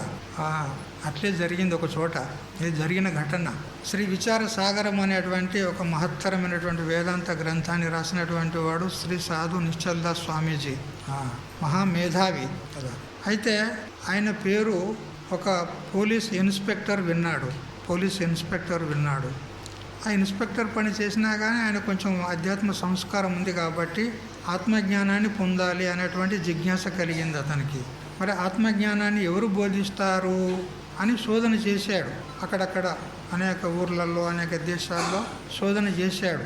తెలిసిన వారిని తెలుసుకున్నాడు, ఎవరైనా మంచి గురువులు ఉన్నారా అని అలా ఇలా బాగా విచారం చేశాడు. చేయగా ఈ సాధు నిశ్చల్దాస్ స్వామీజీ వారి యొక్క జాడ దొరికింది. ఇతడు చాలా బ్రహ్మనిష్ఠుడు ఉన్నాడు, శ్రోత్రుడు ఉన్నాడు, మంచి పండితుడు, ఆత్మజ్ఞాని, అనుభవజ్ఞుడు అని తెలుసుకున్నాడు. తెలుసుకొని ఇక అతన్ని కలుసుకోవడానికి వస్తున్నాడు. పూర్వకాలంలో గుర్రాలు ఉండేది కదా. ఆ గుర్రాల మీద ఒక గుర్రం తీసుకున్నాడు. దాని మీద ఎక్కి టక్ టక్ టక్ టక్ అని ఆ సాధు నిశ్చల్దాస్ స్వామి ఉన్నటువంటి ఆ వీధిలోకి వచ్చాడు. అయితే ఎవరినో అడిగినాడు, ఆ సాధు నిశ్చల్దాస్ స్వామీజీ ఎక్కడ ఉంటాడు అని అడిగితే, ఇలా వెళ్ళండి, వెళితే వారి యొక్క ఇల్లు ఉంటుంది, ఒక కుటీరం ఉంటుంది, ఇదే వీధిలో, ఇంకో ముందుకు వెళ్ళి మరి ఎవరినైనా తెలుసుకోండి అన్నాడు. అతడు ఇంకా ముందుకు వెళ్ళాక కొంత దూరం పోయిన తర్వాత ఒక చోట ఒక పెద్ద మనిషి ఆ మురికి కాలువలు ఉంటాయి కదా వీధులలో, వీధి మురికి కాలువలు, ఆ మురికి కాలువల్లో ఉన్నటువంటి ఆ చెత్త చెదారము మన్ను వగేరా ఉంటుంది కదా, బురద వగేరా, అదంతా ఒక ముసలి ఆయన తీసి పక్కకేస్తూ ఉన్నాడు. ఆ మురికి కాలువను శుభ్రం చేస్తూ ఉన్నాడు, తీసి వేస్తున్నాడు. అయితే అక్కడికి వెళ్ళి ఆగినాడు ఈ ఇన్స్పెక్టర్. ఆగి, ఏ పెద్ద మనిషి, సాధు నిశ్చల్దాస్ స్వామీజీ ఎక్కడ ఉంటాడు అని అడిగితే ఆయన మాట్లాడకుండా అదే పనిగా చేస్తూ ఉన్నాడు. అప్పుడు ఇతనికి కోపం వచ్చింది. నేను అడిగితే కూడా నాకు సమాధానం చెప్పాడు. ఎందుకంటే ఇన్స్పెక్టర్ ఉన్నాడు అతడు కదా, పెద్ద ఒక పదవిలో ఉన్నటువంటి వాడు కాబట్టి. అతని చేతిలో హంటర్ ఉండే, ఆ గుర్రాన్ని కొట్టే హంటర్ కదా. ఆ ముసలాయనను 2-3 పెట్లు పెట్టినాడు, టకా టకా కొట్టేశాడు. కొట్టినా కానీ ఆ ముసలాయన మాట్లాడలే చూడు. అప్పుడు ఆ ముసలాయన అక్కడ వదిలిపెట్టి మళ్ళీ ముందుకు వెళ్ళిపోయాడు. ముందుకు అంత దూరం పోయిన తర్వాత అక్కడ ఎవరో కలిశారు. అయ్యా, సాధు నిశ్చల్దాస్ స్వామీజీ వారు ఎక్కడ ఉంటారు అని అంటే అతడు వెనక్కి చూపెట్టాడు. మళ్ళీ నువ్వు అక్కడి నుంచే వచ్చావు కదా, అక్కడ ఆ ముసలాయనే ఆయన అక్కడ ఆ గటార ఆ మురిక్కాల సఫాయి చేస్తున్నాడు కదా, ఆయనే అన్నాడు. అప్పుడు ఆయన ప్రాణాలు ఎగిరిపోయినాయి. ఆ ఇన్స్పెక్టర్ ప్రాణాలు ఆకాశంలో ఎగిరిపోయినాయి. ఇప్పుడు ఏం చేసి వచ్చిండు, అతడు కొట్టి వచ్చిండు అతన్ని కదా. ఇప్పుడు నేను అతని దగ్గరికి వెళ్ళి ఎట్లా ముఖం చూపెట్టాలి అని అక్కడనే గుర్రం దిగిండిగా. అక్కడ గుర్రం దిగి గుర్రాన్ని నడిపించుకుంటూ తాను నడుచుకుంటూ పరుగున వచ్చి ఆయన కాళ్ళ మీద పడ్డాడు, ఆయన పాదాల మీద పడ్డాడు. స్వామి, నన్ను క్షమించు, మిమ్మల్ని గుర్తుపట్టలేక నేను మిమ్మల్ని కొట్టాను, నన్ను క్షమించు అని అంటే ఆ స్వామీజీ అంటాడు, నువ్వేం తప్పు చేసినావు నాయన క్షమించడానికి, నువ్వేమైనా తప్పు చేస్తే క్షమించాలి, నువ్వు తప్పేం చేయలేదు కదా అన్నాడు. అయ్యో, నేను కొట్టాను కదా అంటే ఇదేం పెద్ద పొరపాటు కాదు, నువ్వు చేయాల్సిన పనే చేసినావు అన్నాడు. అంటే కొట్టాలనా గురువులను? నువ్వు చేయాల్సిన పనే చేసినావు, నీదేం తప్పు లేదన్నాడు. అయ్యో, నేను కొట్టాను కదా, ఇది మహా నేరం కదా, ఇది మహా పాపం కదా, మహాత్ములను పీడించడము అని అంటే ఏం తప్పు కాదు నాయన. ఏ విధంగా ఒక కుండను మనం తీసుకోవడానికి కొట్టి చూసుకుంటాం కదా, పరీక్షించి చూసుకుంటాం కదా, అట్లా నువ్వు పరీక్షించుకున్నావు అనుకో అని చెప్పి అతన్ని కుటీరంలోకి తీసుకెళ్ళి, చెప్పు నాయన, నువ్వు ఎందుకు వచ్చావు అని అడిగితే, హే గురుదేవా, నేను ఎంతోమందిని శోధన చేసి చూశాను, ఎక్కడ కూడా నాకు యోగ్యుడైనటువంటి గురువు దొరకలేదు. మీ జాడ దొరికినందువల్ల మిమ్మల్ని కలుసుకొని మీకు శరణాగతి అయ్యి మీకు శిష్యుణ్ణి కావాలని వచ్చాను నేను. అందుకని నన్ను క్షమించి నాకు గురు బోధ చెయ్యి, ఆత్మజ్ఞానాన్ని బోధించు అని శరణాగతి అయినాడు అనమాట. అప్పటి నుంచి ఇంకా అతని పాదాలు వదలలేదుగా. అతన్ని అనుసరించి అతని చింతన ఉండి అతని సాన్నిధ్యంలో ఉండి ఆత్మజ్ఞానాన్ని పొంది తరించినాడు. ఇదన్నమాట. అంటే పరీక్షించుకోవడం అని అంటే ఆయన కొట్టినట్టు మనం కొట్టేది ఏమీ లేదు. అట్లా కొట్టకూర్రి మీరు. చూడండి, దూరంగా ఉండి ఆయన హావభావాలను, ఆయన వ్యవహారాన్ని, ఆయన ప్రవర్తనను, ఆయన గుణగణాలను దూరంగా ఉండి చూడండి. చూసి శాస్త్రోక్తమైనటువంటి వ్యవహారం ఉంటే అతన్ని ఆశ్రయించండి, లేదంటే వదిలిపెట్టండి. అంతేగాని తొందరపడి మోసపడి మేము మీకు శిష్యులము, మమ్మల్ని మాకు ఉపదేశం చేయి, అది ఇది అని అడగొద్దు. ఏమి ఇది సావధానంగా ఉండాలి. ఎందుకంటే ఈనాడు ఎంతోమంది అట్లాంటి వేషధారులు చాలామంది తిరుగుతూ ఉన్నారు సమాజంలో. కాబట్టి బాగా పరీక్షించుకోండి.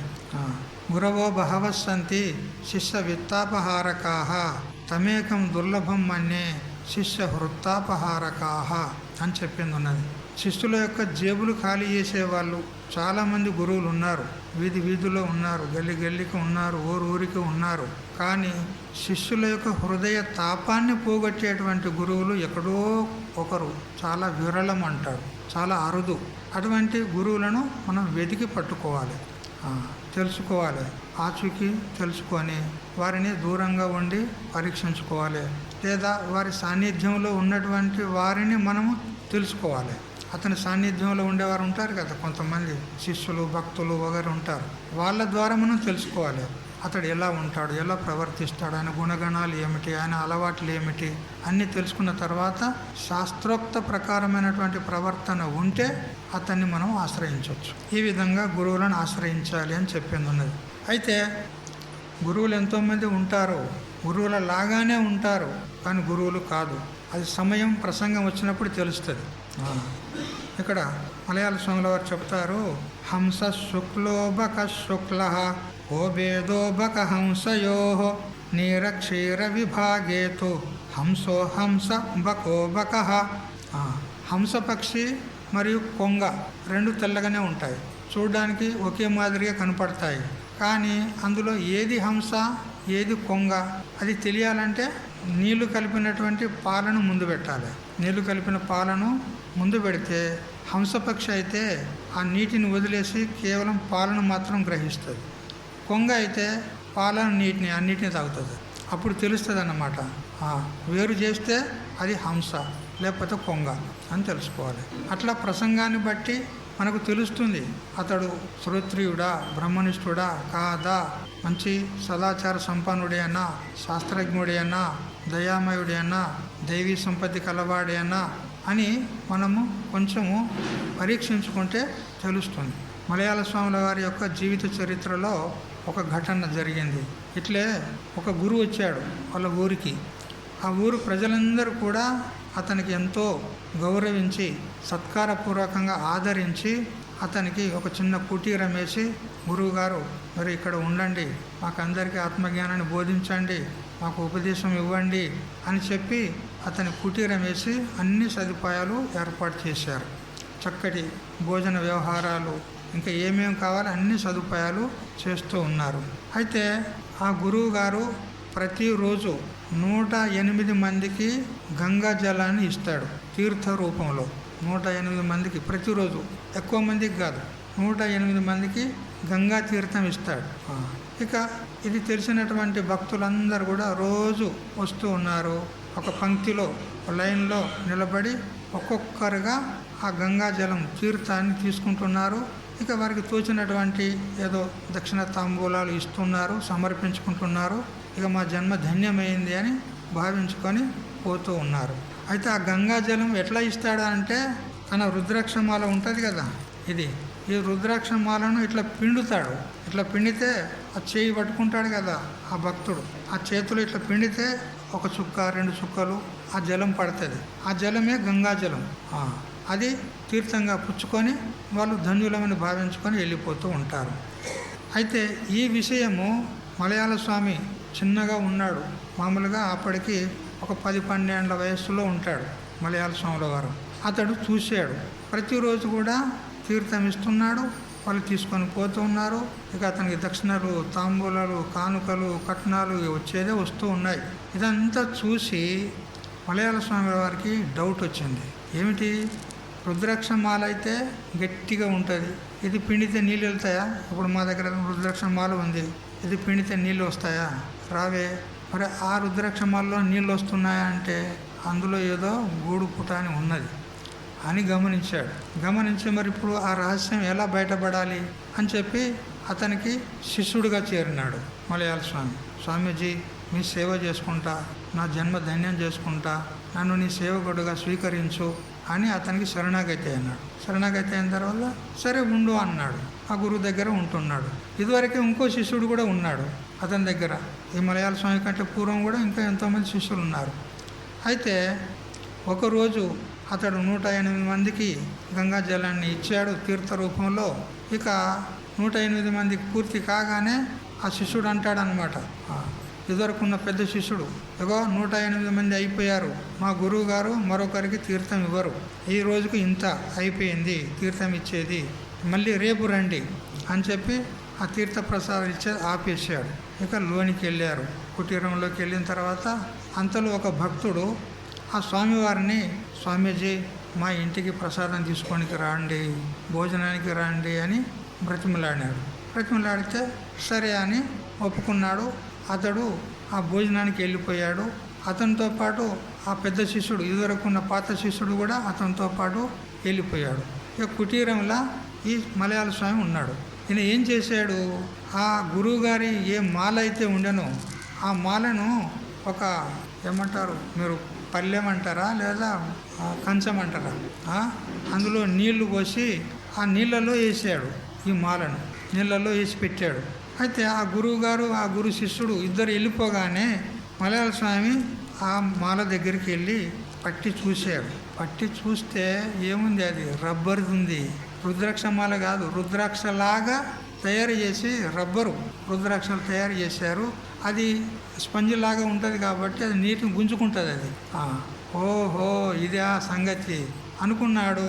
ఈ మలయాళ స్వామి ఏం చేశాడు, తన మెడలో ఉన్న మాలను అక్కడ పెట్టాడు. ఆ మాలను తీసుకున్నాడు, ఆ గురువుగారి మాలను తీసుకున్నాడు. తీసుకొని మళ్ళీ ఎప్పటిలాగా ఆ గురువుగారు వచ్చే వరకు ధ్యానం చేసుకున్నట్టుగా ఉన్నాడు. ఆ గురువుగారు వచ్చాడు.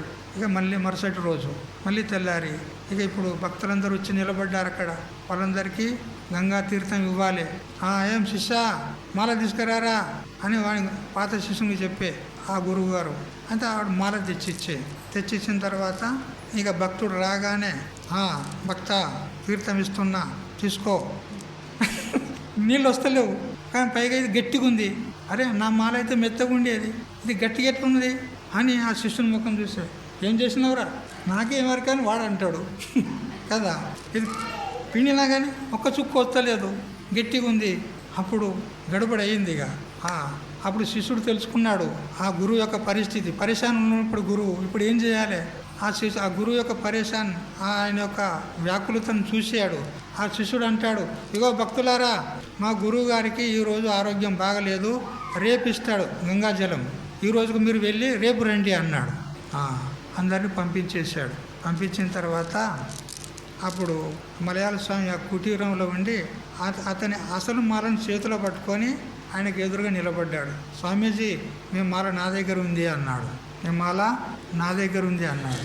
నీ దగ్గరికి ఎలా వచ్చింది అంటే జరిగిన సంగతి అంతా చెప్పాడు. మీరు భోజనానికి పోయినప్పుడు మిమ్మల్ని పరీక్షించడానికే నేను వచ్చాను, మీ సంగతి తెలిసిపోయింది, ఇప్పుడు ఏమంటారు, మరి గ్రామ పెద్దల్ని పిలువమంటారా చెప్పండి అని అంటే అందరు వచ్చి గురువు గారి కాళ్ళు పట్టుకుంటే ఇప్పుడు మలయాళ స్వామి కాళ్ళు గురువు పట్టుకున్నాడు. మలయాళ స్వామి కాళ్ళు గురువు అయ్యా ఇది ఎవరికి చెప్పకు, దయచేసి ఎవరికి చెప్పకు, నువ్వు చెప్తే అంటే అందరు నన్ను ఈపు సున్నం పెడతారు ఇక కదా. అంటే తెలుసా ఈపు సున్నం పెడతారంటే మనిషికి ఒక దెబ్బేసినా కానీ చచ్చిపోతాడు.